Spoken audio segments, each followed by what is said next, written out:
Welcome to another episode of Coffee and Clarity, Preventing Substance Misuse. I'm Gabriella Thoeny. And I'm Michelle Esquivel. Today we're diving into a crucial topic, fentanyl. First responder insight. We have two incredible guests with us from Mayo Clinic Ambulance. We have Matt Lange. And representing the Martin County Sheriff's Office, we have Deputy James Tietje. Thanks for having us. Well, it's called Coffee and Clarity. I have not been offered coffee yet, so I don't have much clarity. there we go. Me either. So grab your favorite coffee and settle in and join us as we gain valuable insights into the world of first responders and their experiences with fentanyl emergencies. Matt and James, could each of you tell us about yourselves and as well as your work? So I've been a deputy with Martin County for just over 3 years now. Prior to that, I was with Fairmont Police Department for almost 20 years. And, pretty much since I started as a police officer, a peace officer in general. So whether it's a deputy or a police officer for the city of Fairmont, we all work for the same good. But I've really been involved with controlled substance. Getting it off the streets. I was a K-9 for a couple of years with the city of Fairmont before I transferred to the sheriff's office. And so, it's always kind of been my field of work. I've really enjoyed working with it, getting it off the streets, seeing, that we can have an impact on people's lives, whether it's through education or enforcement on the street. So in a nutshell, that's, I guess where I'm at. Yeah, and I'm with Mayo Clinic Ambulance, and I've been with them for 6 years. I'm a paramedic. That is my title. And so my roles within the community where I live, I'm from Truman. I'm also the Assistant Director of Ambulance Operations for the City of Truman, as well as a firefighter. So we see quite a bit of fentanyl use within our communities within Fairmont and Truman, and that's kind of my role is caring for people that have had contact with fentanyl or opioids in general. So we're more of a reactive approach than a proactive like law enforcement. So. And what kind of groups do you see most commonly with, fentanyl use? Is there any genders that, weigh in more? I can take that. And no, it's a broad spectrum. I think there's not really a particular group of people that we see, whether it be a certain sex or relationship status or social status. It affects everybody, and it affects everybody the same. And same when it comes to age groups. It's affecting young people. It's affecting older people. It's a very addictive substance, whether it's fentanyl or just opiates in general. It affects, Matt couldn't have said it better, with a broad spectrum. It's not just a single group. And for James, what is fentanyl and why is it important for young people to know about it? Well, I think Matt can answer this really well too, but fentanyl, there's pharmaceutical uses for it, but what we see as police officers on the street is what's coming over the borders, the illicit side of the drug where it's being made, not in legitimate factories, and we're seeing it in pill forms, powder forms. It's getting added into everything, and that's the really scary part about the drug is it's getting added into so many different types of drugs, whether it's cocaine or methamphetamine. We still have a methamphetamine problem in our area, and people are adding it, and so that's where you see a lot of overdoses is because people are unintentionally getting it into their system and they don't have any tolerance for it, and it's a very minute amount that it takes to overdose on it. So they're diluting it but somehow making it stronger with fentanyl? It's very addictive, and so it gets added to other types of drugs to add into the addiction. Opiates are so overly addictive, and they're just trying to create that addiction to get people coming back for more. So Matt, why might young people be at risk when it comes to fentanyl, and what can they do to stay safe? It's really a combination of a few things. Young people, they don't have the tendency to think things through. They look more towards the pleasurable or the reward part of the thought process without thinking about the consequence. Mm-hmm. And so with young minds that haven't developed and haven't been able to think through that process thoroughly, that's a deadly combination, as well as with like Deputy Tietje said, it's a substance that's really addictive. It's highly addictive.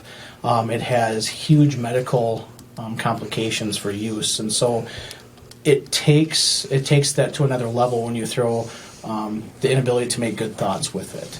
To stay safe, I I guess the one thing I could say is just stay away from anything that you don't know what could be in it. The issue with fentanyl is, like Deputy TG says, is they're cutting it into other things. We've seen a rise with counterfeit medications coming across, and especially with young people where they can get it online because they think it's something else, and it ends up showing up and they overdose on it. When they test it, it's fentanyl. And what makes that so dangerous is that it looks like a normal medication. So it looks like, for example, we see it with oxycodone, a common pain management pill. It looks like oxy, it's really not oxy, it's fentanyl, and that's what's so dangerous about it. So knowing what you're getting involved in and what you're coming in contact with is extremely important. And how might you test to find out what it is? Yeah, so we have small testing kits where we can test, not necessarily for fentanyl, but for any types of drugs. You know, they all come different shapes and sizes, and how we test it. A lot of times we have to send stuff to the Minnesota Bureau of Criminal Apprehension up in St. Paul in order to verify what they are, because we don't have the standard equipment to test everything. It's just a presumptive test that we initially test for. And, to kind of tack on where we were, just to add the dangers in, if 2 milligrams is like the lethal dose of fentanyl for the regular human being. And if anybody knows what 2 milligrams is, you're talking about, like, if you imagine table salt, you're talking like 5-6 pieces of table salt is considered a lethal dose. And so that's why, when you're taking these pills and they're counterfeit pills, you have no idea what's in them, and it could be death, and it has been deadly for many youth, in different communities.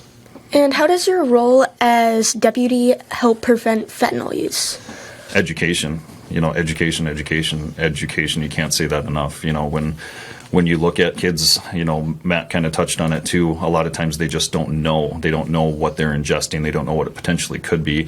And just letting them know this could be deadly. They need to know what's in it, or just don't use it because, hey, this is very dangerous. And I know this because I've heard it through, whether it's a YouTube video or through friends. My friends saw this, and hey, I want a future. I don't want to potentially die, or end up in a hospital as an overdose victim. Are there any specific places or situations in our county where fentanyl is a big concern, especially from youth? I think, we work with the task force a lot. So when we have a specific concern, whether it's we're getting word about a dealer, or, that it's coming into the schools from a certain situation, that's when we work through, our drug task force, which is regional drug task force. And we work with them. If we have a certain problem area, we work with them to, get that out of the area. A specific problem we're currently seeing is just the influx. There's been such a huge influx of fentanyl coming, across the borders and into the United States. And so we're seeing the prices.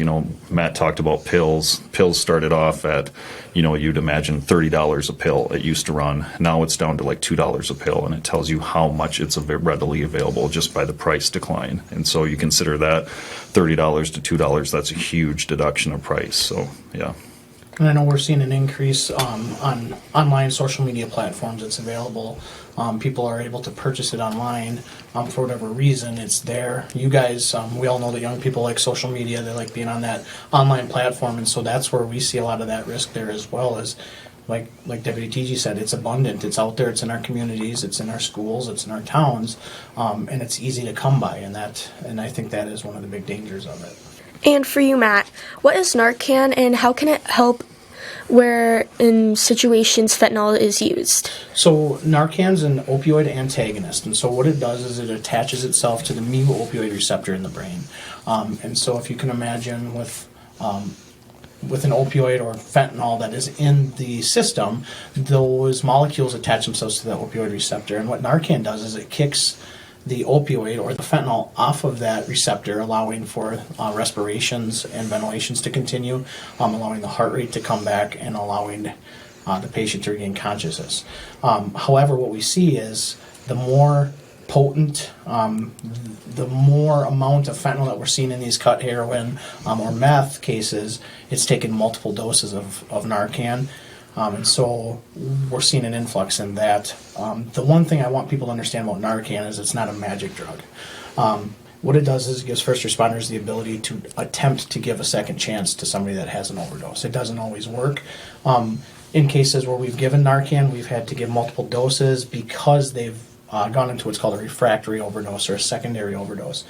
Depending on how potent that drug is in their system, it can reattach itself to that opioid receptor and then put them back into an overdose. So how does like that second overdose work, more or less? So what happens is that Narcan that's in the system that caps that opioid receptor, it starts to get metabolized and wear off the body and disappears off that receptor, which allows for that opioid to come and attach itself back to that receptor, putting that patient back into an overdose.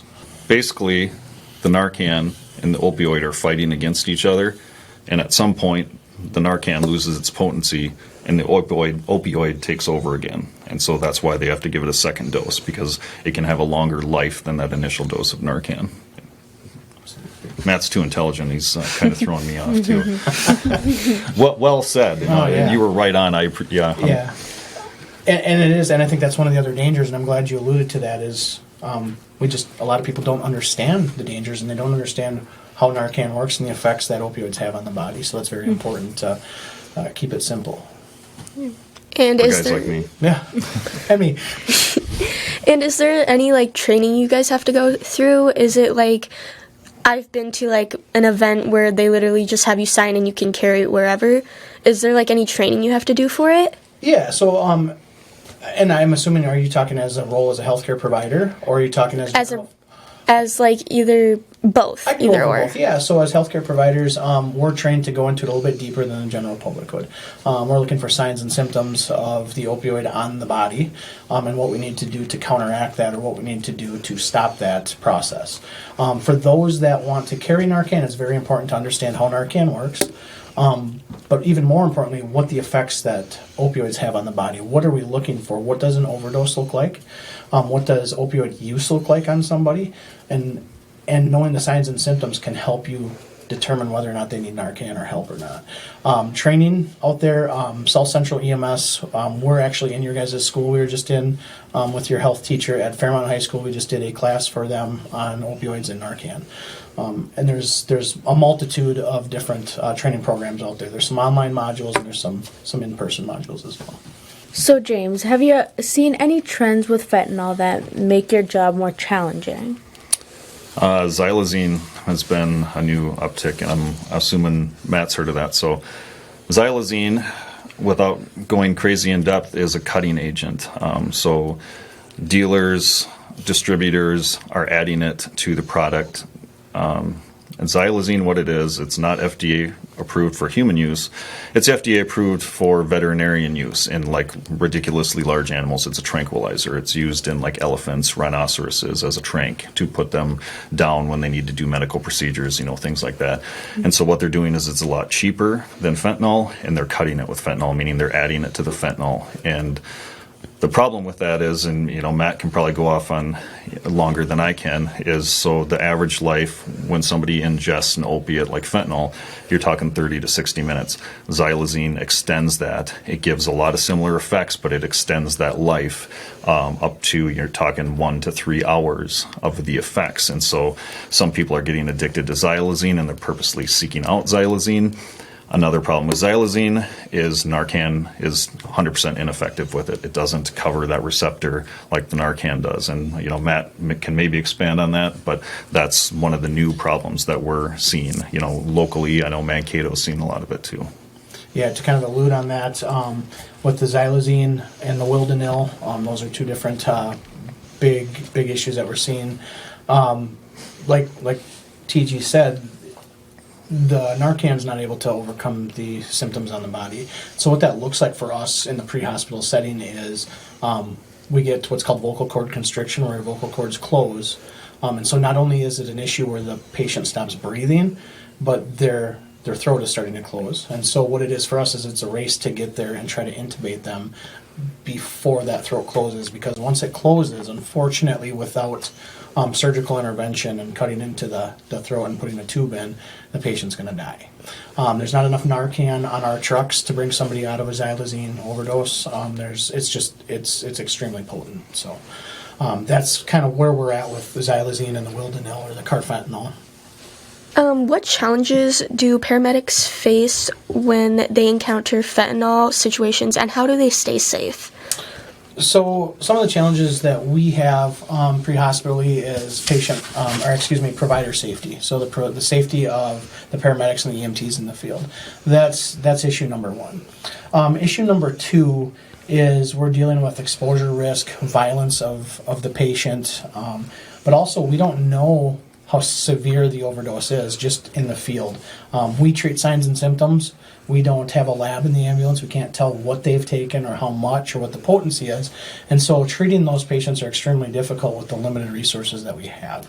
So that is kind of the big challenges that we have on top of the personal safety is the fact that we don't know what they've taken and how much. And it can be difficult to bring that patient out of it. As far as safety for us, we wear PPE, so gloves, and I think the deputies as well, they're going to wear gloves, they're going to wear face masks if they're doing any testing. We wear all of our PPE when we're caring for that patient, but we also have a joint response with law enforcement. So if we have a patient that's overdosed on a suspected opioid, we like to have law enforcement presence as well in case the situation gets out of hand where we can't control it. They're there to kind of help us out. So. And what kind of stuff do you guys to stay safe? Well, we use the biggest thing is gloves. When we come into a situation, we don't know if there's going to be needles. We don't know if there's going to be powdered substances around. So we don't. We just don't want to come into contact with whatever it is that somebody's going to be using. Is the biggest step we take. On scene, and kind of to expand on what Matt was saying. We work hand in hand because if we have an overdose, if that person potentially dies. That's a crime. We're going to investigate it as a crime. We're going to investigate it as a potential manslaughter for whoever might have sold that person the drugs, and especially unknowingly if that person was given fentanyl and thought they were getting a Vicodin. Either way, it's probably going to be an illegal drug sale, but something we're going to look into further. So, James, what advice would you give young people to keep themselves and their friends safe? I would say talk to each other. You two sitting here talking with us, we hope you two take something out of this and take it to your friends. And, I know, this is being taped, to say, hey, this is what I learned. I can't believe, hopefully you're learning something from this. I really hope you do. And just taking that to your friends and expanding on that. And hopefully they go to their friends and say, man, I didn't know that. We really need to be careful about this stuff. I can't say that enough. We talk about how education is so important to get it out there, and it really is. And that it starts with us, but it continues with you. How can empower groups throughout the county work with either of your guys' teams to educate the county on fentanyl use? Yeah, so, and like TG said, communicating amongst each other, making yourself aware. Knowledge is powerful. Knowing the signs and symptoms, knowing how dangerous it is can help you guys make decisions that can keep you safe. And talking about it. If you see something, say something. If you guys know the signs and symptoms of an overdose, or even the use of an opioid, if you know the signs and symptoms of that, say something to somebody. You guys have resources at the school. You guys have a school resource officer. You guys have your Empower group coordinators or advisors. You guys have quite a few resources at your guys' fingertips. And how can parents teach their kids about that? Well, I think it's important to work through the schools too. We go into the schools quite often, almost every year, and we work closely with the drug task force. I mentioned them earlier. They come down, they do PowerPoints of current trends that they're seeing. A lot of our task force works out of Mankato and some metropolitan areas, and so they see some of the stuff we do, but on a lot more regular basis. And so it's great to have those guys come in. They do PowerPoints and they talk to our teachers. And, that's something parents can get involved in too, because it's amazing. When I sit in on these, is I see a lot of the teachers like, oh my gosh, I didn't know this. They're learning something just like the kids are. So we need to teach parents, just like we do, teachers, signs and symptoms, what to look for, for kids that could potentially be under the influence, or even something as simple as paraphernalia. I found this on the floor and I don't want to know what it is. It could potentially be dangerous. It could be a way of ingesting. It could be, most people know what a needle is, but not a lot of people know what a meth pipe is, or, an ingestion straw. There's a lot of different things out there to help educate, and we're always there to help. They just need to reach out. So, why is it important for everybody in the community, like regardless of age or who you are, to be aware of those kinds of dangers? So, Yeah, it's extremely important for everybody to know the dangers, know the signs, know the symptoms, because it's a national public safety crisis. I mean, we're seeing this in every community across the United States. There's not a single community that does not have this problem. It's not a Fairmont problem.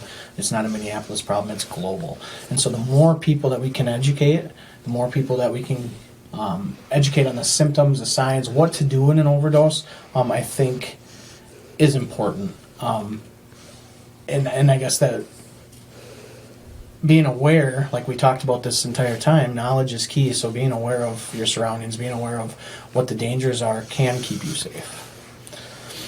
And what are some of the misconceptions that young people might have about fentanyl?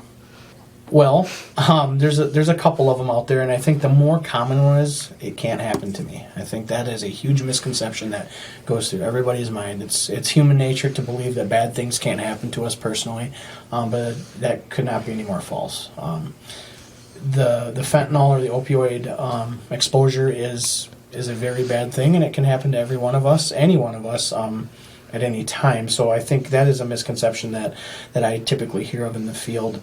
I didn't think it would happen to me. I didn't think it would happen to them. So I think that is one of them. If I may, I'll touch on one a little bit about Narcan too. With Narcan becoming readily available in our communities, over the counter, and administered to young people just by signing that piece of paper or taking a class, is, well, I have this Narcan. I can experiment with opioids now because I have this fail-safe.